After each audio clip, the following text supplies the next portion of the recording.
scene has changed from Florence to Rome, from the city of hard heads, sharp wits, light feet, graceful movement, to a city of weight, a city that is like a huge compost heap of human hopes and ambitions.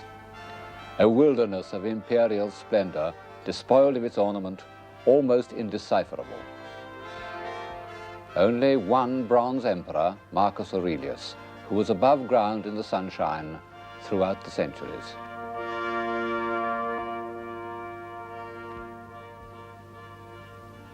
And as you see, the scale has changed.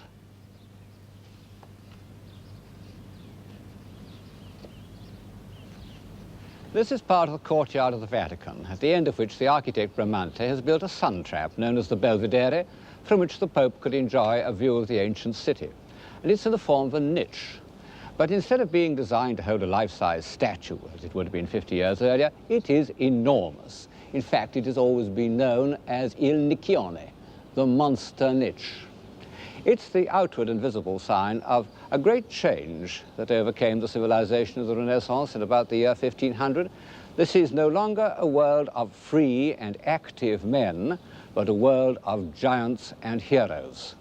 A world of giants. This bronze pine cone, and it really is a big pine cone, came from that earlier world of giants, antiquity. It was supposed to have been the point at which the chariots turned in their races round the hippodrome. And since in that hippodrome many Christian martyrs were put to death, it was here that the Christian church elected to make its headquarters. Huge, cloudy concepts compared to the sharp focus of Florence. But in Rome, they weren't so cloudy after all, because the huge buildings of antiquity were there. Very much more of them than we have today. Even after 3 centuries in which they were used as quarries, and in which our sense of scale has expanded, they still are surprisingly big. In the Middle Ages, men had been crushed by this gigantic scale.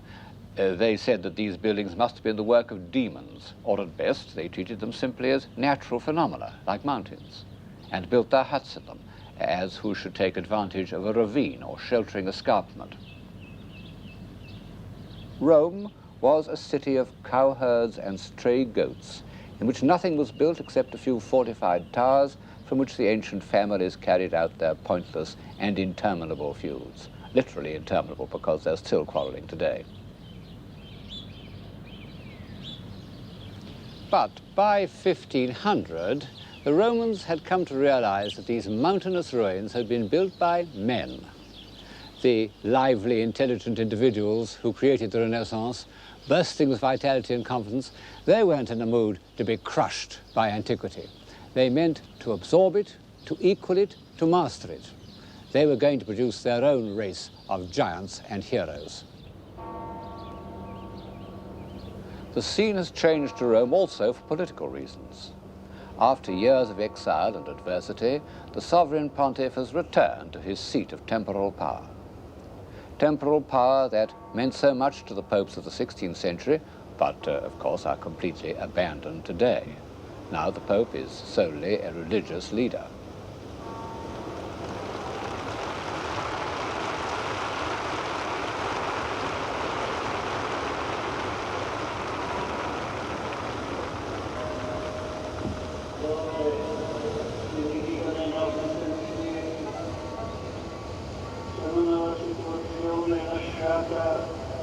dal recente conflitto nel Medio Oriente e nel mondo. In what is commonly described as the decadence of the papacy, the popes were unusually able men who used their international contacts, their great civil service, their increasing wealth in the interests of civilization. And even Sixtus IV, who was as brutal and cunning as he looks, founded the Vatican Library and made the great humanist Plotina its first prefect. And here we see, for the first time, the splendid head of the young cardinal who, more than any man, was destined to give the high Renaissance its heroic direction, Giuliano della Rovere. What a lion he looks compared to the donkeys of the papal secretariat. And when he became Julius II, he was able, by magnanimity and strength of will, to inspire and bully three men of genius, Bramante, Michelangelo, and Raphael. This program is about a few individuals of genius. And two of them, Michelangelo and Raphael, were, to some extent, the creation of Julius. Without him, Michelangelo would not have painted the Sistine ceiling, nor would Raphael have decorated the papal apartments. And so we should have been without two of the greatest visible expressions of spiritual power and humanist philosophy. Well, this splendidly over life-size character conceived a project so audacious, so extravagant, that to this day the very thought of it makes me feel slightly jumpy.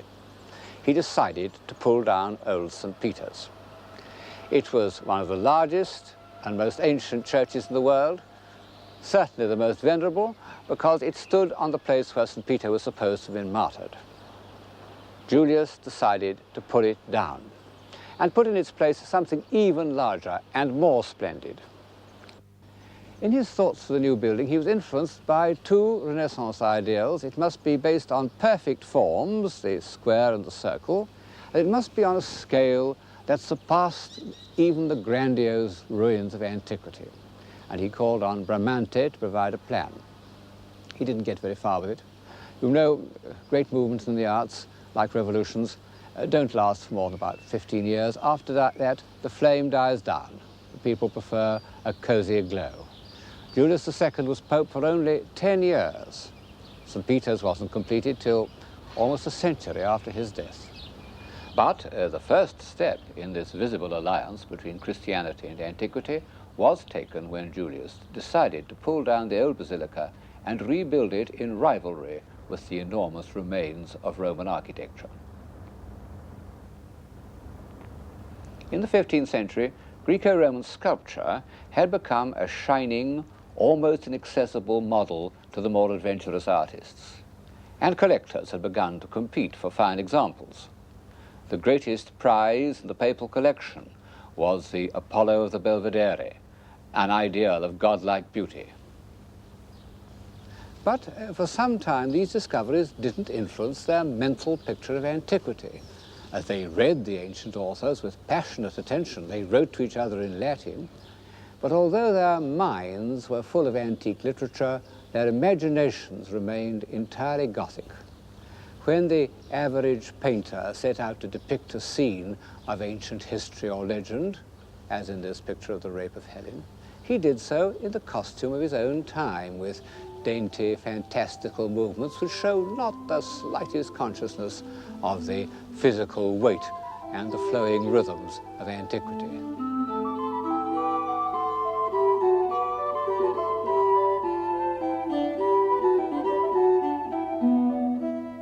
Well, these are not ancient Greeks, but 15th century Florentines. And the funny thing is that the humanists, who took such trouble about the text of an author like Livy, accepted a picture like this of the death of Julius Caesar as a correct representation of the event. And as long as there was this rather comical discrepancy between the written word and the image, antiquity couldn't exert its humanizing power on the imagination. I suppose that the first occasion in which the dream of antiquity is given a more or less accurate visible form is the series of decorations representing the triumph of Caesar, done for the court of Mantua by Mantegna in about 1480.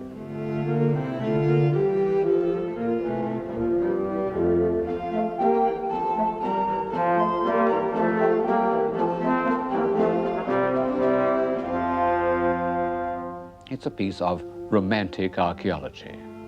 Mantegna has rummaged passionately in the ruins of ancient Roman towns to find evidence for the shape of every vase or of a Roman trumpet. But he has subordinated all his antiquarian knowledge to a superb feeling for the drive and discipline of Rome.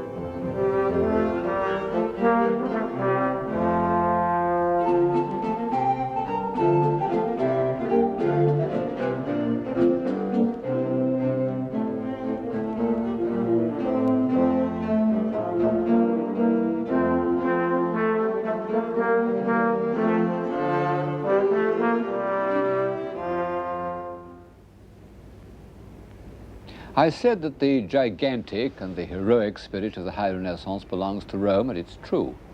But there was a sort of prelude in Florence.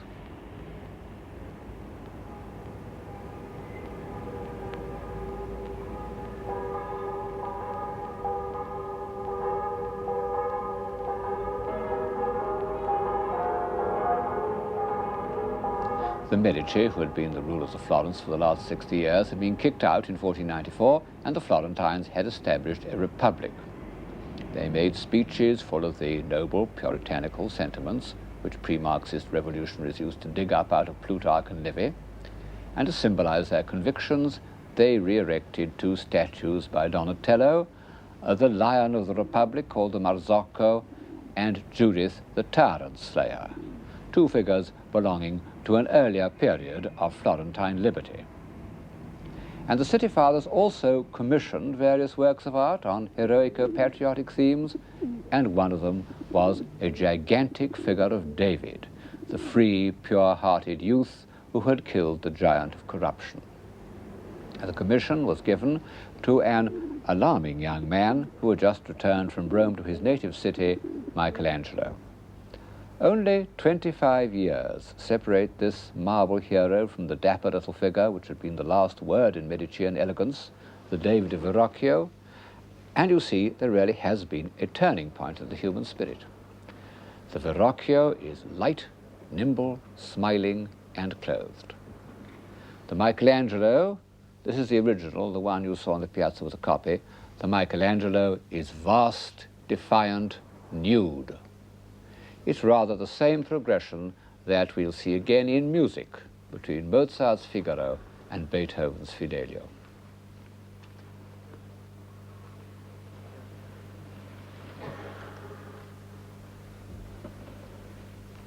What a man. Everyone who met Michelangelo recognized that he had an unequaled power of mind and skill of hand. Even as a boy, his spiritual energy terrified people. Personally, I believe that this small figure, which he carved in Bologna when he was under 20, is a self-portrait. And it shows that he never changed, except that he grew sadder like the rest of us. It has the indignant singleness of purpose that alarms ordinary accommodating citizens. And in a way, his art never changed. This relief of a battle is certainly one of his earliest works, and already one sees the same expressive poses that reappear on the Sistine ceiling, even in the Last Judgment. It's inspired by a Greco-Roman relief. Antique art was always to Michelangelo a kind of quarry from which he dug out his ideas of form. But of course, it's still rather a rough version of antiquity, and when he went to Rome, he was able to make much more finished versions of antique sculpture, some that were actually passed off as originals. This one even achieves some of the unpleasant smoothness of a Roman copy. But when he returned to Florence, he was able to charge this worn-out style with his own vigor and potency. Seen by itself, the David's body might be some unusually taut and vivid work of antiquity. It's only when we come to the head that we're aware of a spiritual force that the ancient world had never known. I suppose that this quality, which I've called heroic, isn't a part of most people's idea of civilization. It involves a contempt for convenience and a sacrifice of all those pleasures that contribute to what we usually call civilized life. It's the enemy of happiness. And yet, we recognize that to despise material obstacles and even to defy the blind forces of fate is man's supreme achievement.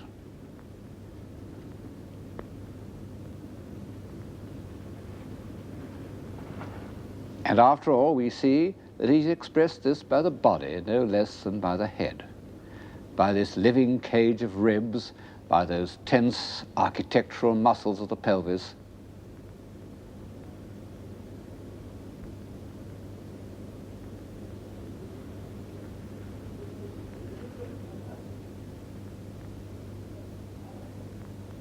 Above all, by this huge Florentine hand, so far from the antique tradition of ideal beauty.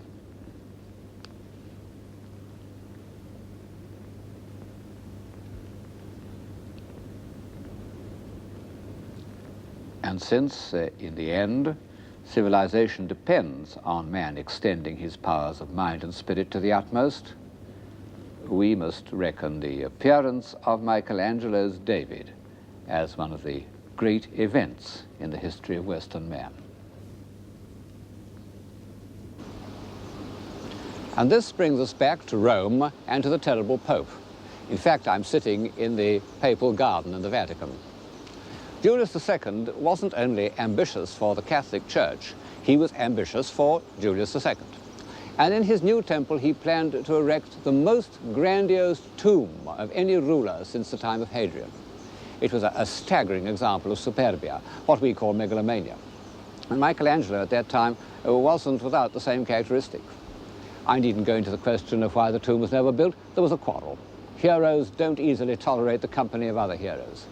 Nor does it matter to us what the tomb was going to look like. All that matters is that some of the figures made for it survive, and they are something new to the European spirit, something that neither antiquity nor the great civilizations of India and China had ever dreamt of. As a matter of fact, the two most finished of them were derived from antiques. But Michelangelo has given them a complex inner life that was almost unknown in antiquity. And he has made them convey their emotional conflicts by the action of their bodies. They're conceived as captives, bound captives. One of them struggling to be free from what? From mortality, from the weight of his muscle-bound body, derived, as we know, from a Roman figure of a boxer, and the other sensuously resigned, half in love with easeful death. Michelangelo had in mind a Greek figure of the dying son of Niobe. These two are carved in the round, but the others, assuming they were part of the same set, are unfinished. Their bodies emerge from the marble with the kind of premonitory rumbling that one gets in the Ninth Symphony, and then sink back into it.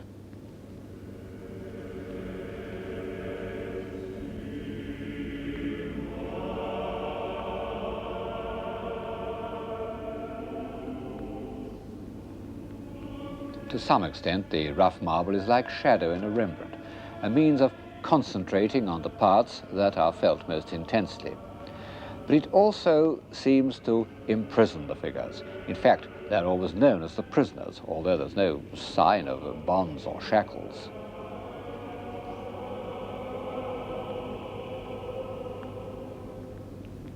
As with the finished captives, one feels that they express Michelangelo's deepest preoccupation, the struggle of the soul to free itself from matter.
I'm standing in the Sistine Chapel, and above my head is one of the greatest works of man, Michelangelo's ceiling.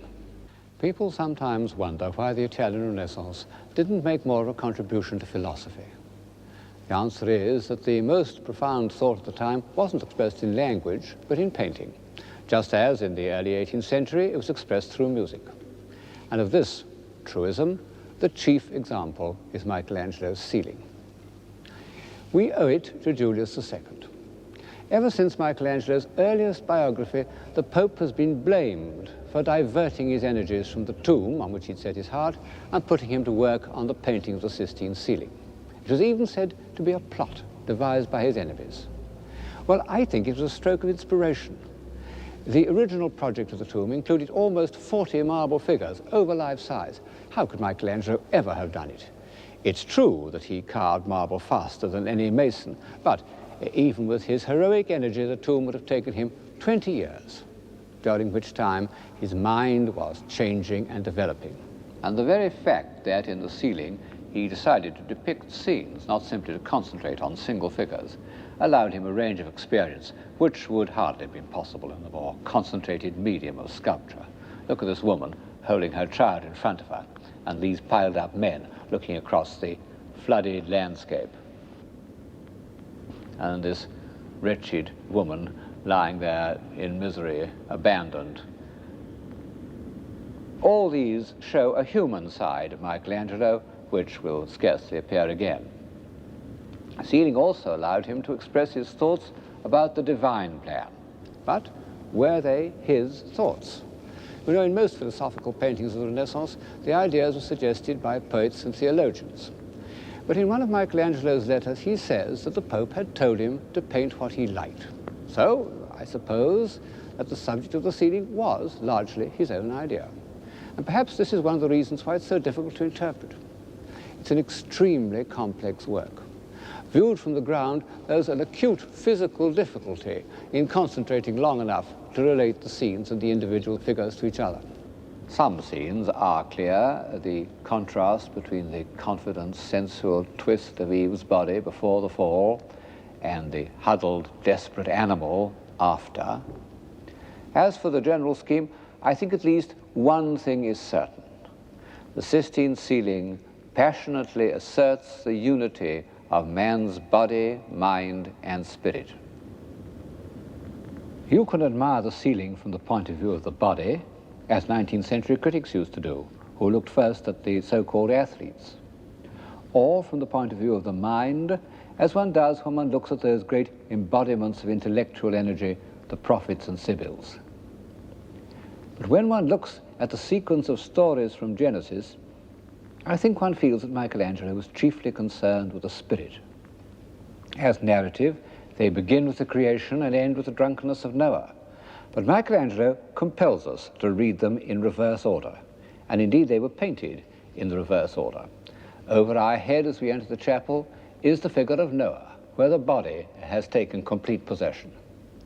At the other end, over the altar, is the Almighty dividing light from darkness, in which the body is being completely transformed into a symbol of the spirit, and even the head, with its too evident human associations, has become indistinct.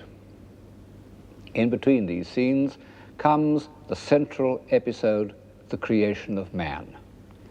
It's one of those rare works which are both supremely great and wholly accessible, even to those who don't normally respond to works of art. Its meaning is clear and impressive at first sight, and yet the longer one knows it, the deeper it strikes. Man, with a body of unprecedented splendor, is reclining on the ground in the pose of all those river gods and wine gods of the ancient world who belonged to the earth and did not aspire to leave it. He stretches out his hand so that it almost touches the hand of God, and an electric charge seems to pass between their fingers. Out of this glorious physical specimen, God has created a human soul. Behind the Almighty, in the crook of his arm, is the figure of Eve, already in the Creator's thoughts, and already one feels a potential source of trouble. It's possible, I think, to interpret the whole of the Sistine ceiling as a poem on the subject of creation, that godlike gift which so much occupied the thoughts of Renaissance man. After God has brought Adam to life, come those scenes of the Almighty in the act of creation, which form a sort of crescendo. The movement accelerates from one scene to the next. First of all, God dividing the waters from the earth, and the Spirit of God moved upon the face of the waters. I don't know why these words give one such a feeling of peace, but they do. And Michelangelo has conveyed it by a tranquil movement, a gesture of benediction. Then in the next scene, the creation of the sun and moon, he doesn't bless or evoke, but commands, as if dealing with these fiery elements required all his authority and speed. And to the left, he switches off the scene to create the planets.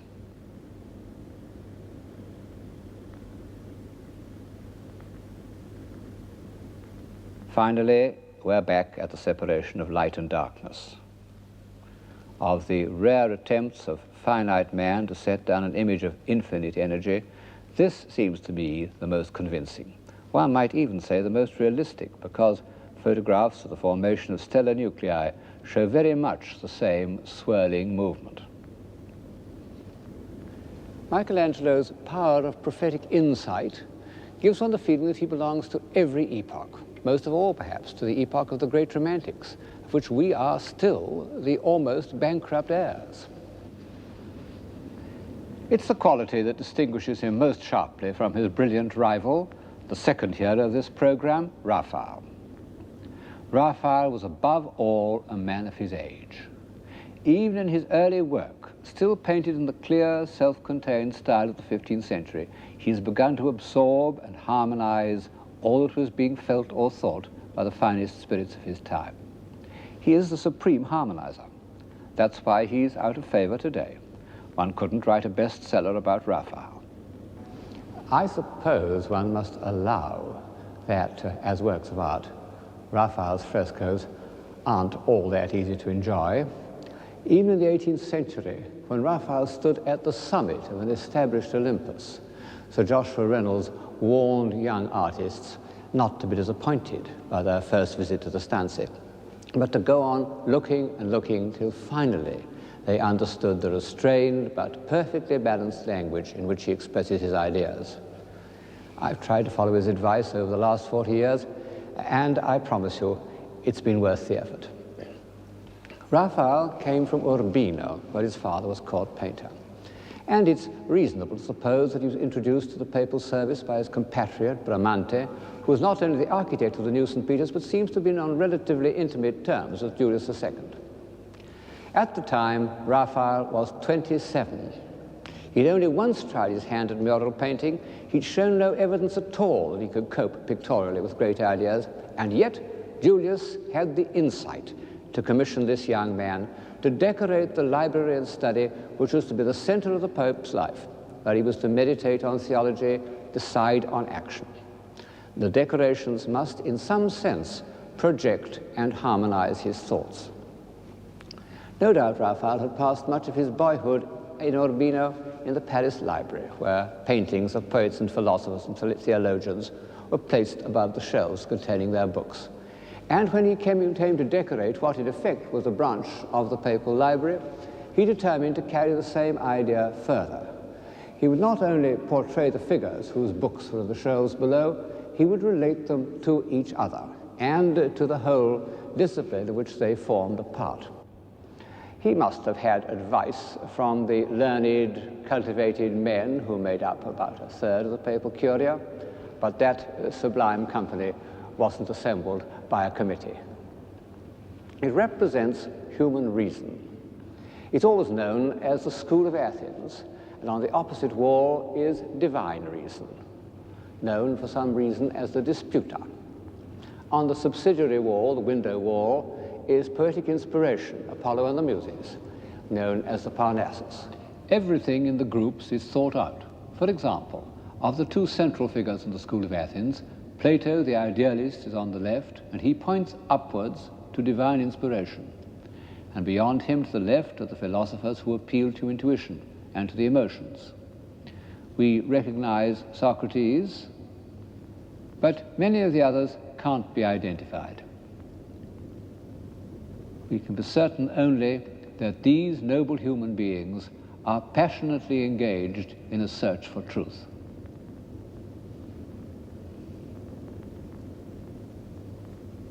To the right is Aristotle, the man of good sense, holding out a moderating hand, and beside him are the representatives of rational activities, logic, grammar, and geometry.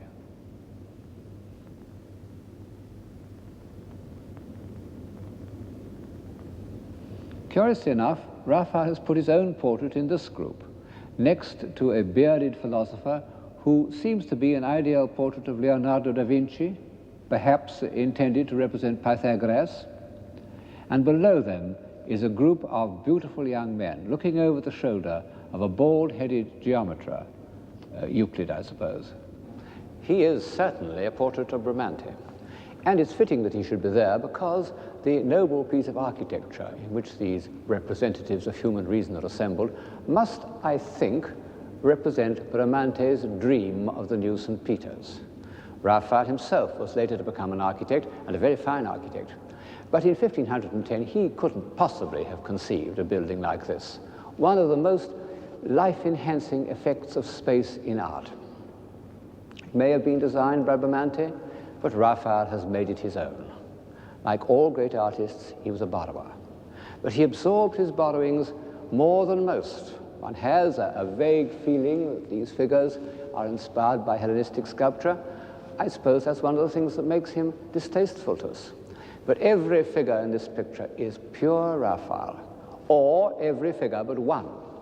This morose philosopher does not occur in the drawing, the full-size drawing for the fresco, which by a miracle has survived. We can see where he comes from, the Sistine ceiling. Michelangelo wouldn't let anyone in there while he was at work, but Bramante had the key. And one day, when Michelangelo was away, he took Raphael in with him. Who cares? The great artist takes what he needs.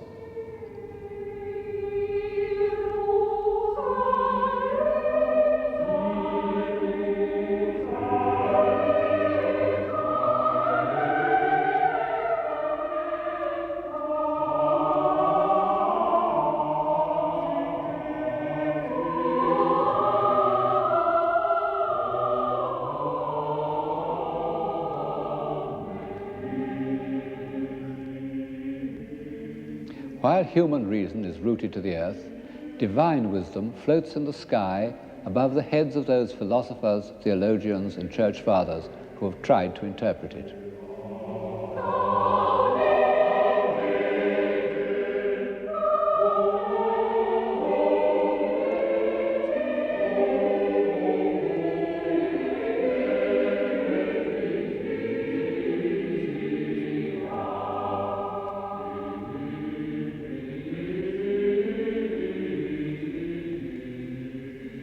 For all these figures, Raphael made studies which are models of the academic style of drawing. He even made nude studies of whole groups to get the underlying structure solid and real enough. How Michelangelesque that left-hand figure is. Then other studies of the flow of drapery. But when he came to the final design, all these ideas are enriched and developed.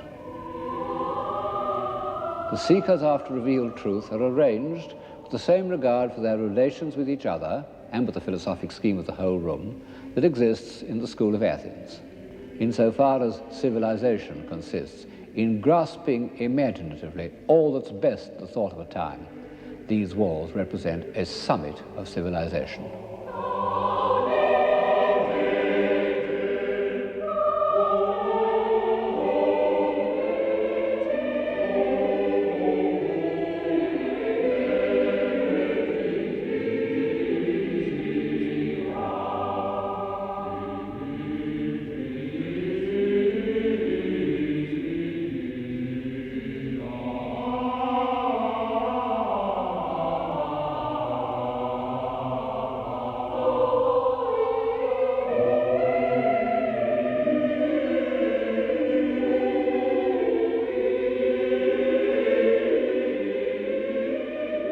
If only we feel Raphael had more often allowed himself this vein of sensuous poetry, which in its way is quite as civilizing as his intellectual abstractions.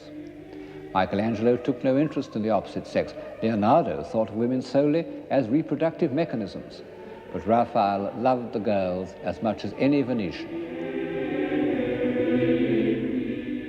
Soon after this portrait was painted, Julius II died, and his successor, Leo X, doesn't look at all like a hero. I suppose Raphael tried to make this portrait as flattering as possible, but what a contrast to the old warrior. Raphael remained on in the papal service and was asked to do everything from the rebuilding of St. Peter's to the decoration of a very pagan bathroom for Cardinal Bibbiena. Of course, he couldn't do it all himself. For such a project as the Loggia of the Vatican, one must imagine him making dozens of slight sketches, handing them out right and left to his brilliant young pupils, really young. Giulio Romano was only 16. Someone said of Courbet that he produced pictures as an apple tree produces apples. The same is true of Raphael, except that his apples were fruits of the imagination and sometimes achieved such grace and finality that they stamped themselves in the European mind for 300 years. However, one of the commissions of this period had a more questionable influence. This was a series of designs for the tapestries which were to be hung in the Sistine Chapel. With the thought of Michelangelo's ceiling above them, Raphael took a lot of trouble about them, and of course they are masterpieces. Masterpieces of composition in the tradition of the early Florentines, masterpieces of elevated imagination. But their very nobility was dangerous. They are concerned with the lives of the apostles, Peter and Paul. Well, St. Peter was a poor fisherman. Raphael has made him and all his companions uniformly handsome and noble. Where can one find more impressive human types than in the group of apostles who listened to Christ's charge, "Feed my sheep"?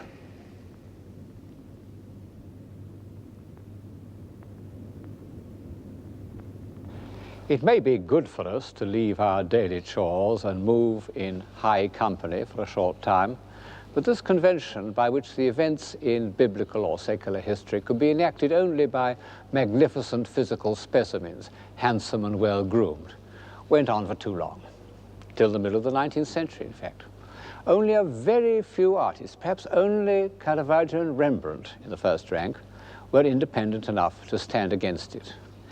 And I think that the convention, which was an element in the so-called grand manner, became a deadening influence on the European mind.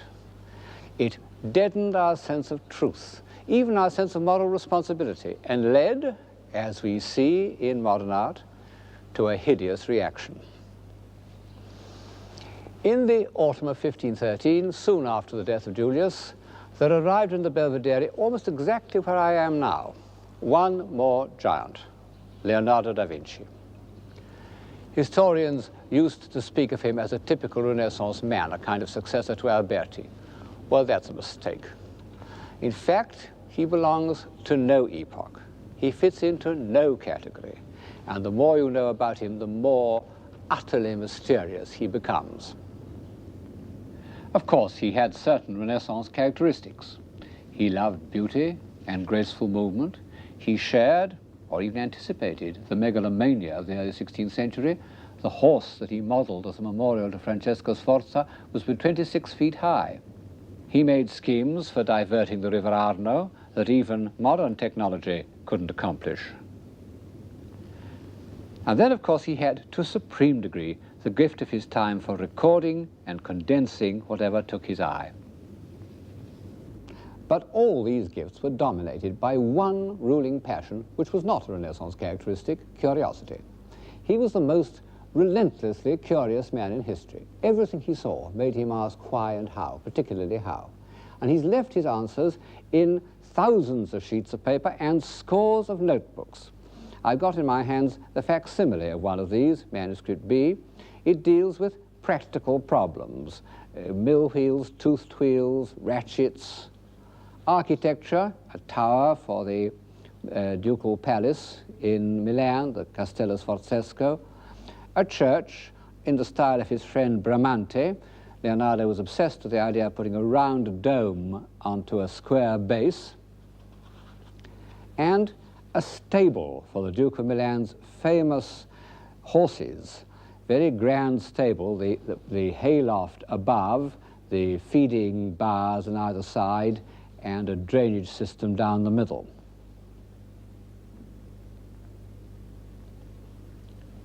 And then the other aspect of Leonardo's mind, his interest in theoretical and mathematical problems.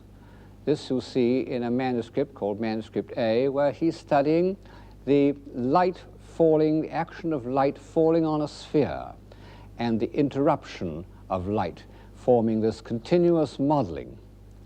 It looks abstract enough, but in fact it was the theoretical study of light falling on a sphere that enabled Leonardo to achieve the incredibly precise, scientifically precise, continuous modeling of the head of the Mona Lisa. You can see from these manuscripts that Leonardo's curiosity was matched by an indefatigable energy. He's never satisfied with a single answer. He goes on asking the same question again and again, worrying it, restating it, countering imaginary antagonists, till the reader is absolutely worn out. Fortunately, he also left answers in the form of drawings, which are, or appear to be, easier to take in. One can enjoy them for the way in which his eye grasps each form and his hands set it down with a unifying rhythm. But one mustn't forget that they are all, or nearly all, answers to questions. How does one stream of water deflect another? What is the cause of whirlpools? How are rocks formed? What is the reason for stratification? How do storm clouds build up? How do trees mass together?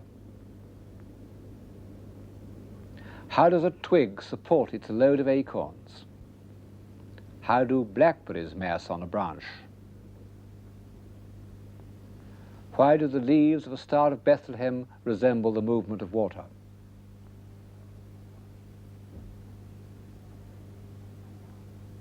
What is the structure of a bird's wing? How does a bird fly? Of all these questions, the ones he asks most insistently concern man. Not the man of Alberti's invocation with wit, reason, and memory like an immortal god, but man as a mechanism. How does he digest?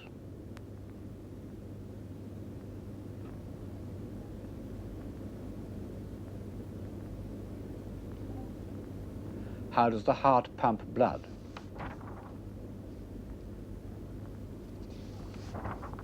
How does a child live in the womb?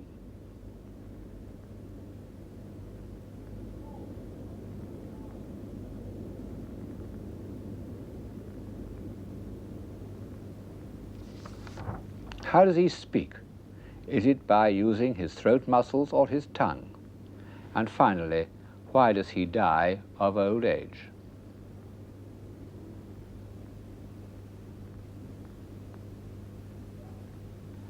Leonardo discovered a centenarian in a hospital in Florence and waited gleefully for his demise in order to examine his veins. Every question demanded dissection, and every dissection was drawn with marvelous precision.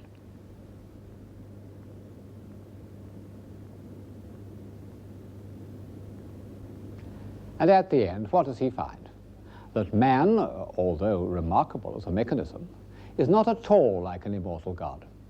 He's not only cruel and superstitious, but feeble. If Michelangelo's defiance of fate was heroic, there is something almost more magnificent in the way that Leonardo, that great hero of the intellect, confronts the inexplicable, ungovernable forces of nature. And it was in Rome, in the very year that Raphael was celebrating the godlike human intellect, that Leonardo used his scientific knowledge of the movement of water to express his feelings of human insignificance. The painstaking way in which he depicts these disasters shows a strange mixture of relish and tragic indignation. On the one hand, he's the patient observer of hydrodynamics. On the other hand, he is King Lear defying the deluge. Blow winds and crack your cheeks, rage blow, you cataracts and hurricanos, spout till you won't drench our steeples, drown the cocks. We are used to catastrophes. We see them every day on film and television. They contribute to our pessimism. But coming from a perfectly endowed man of the Renaissance, these extraordinary drawings of the world destroyed by flood are prophetic.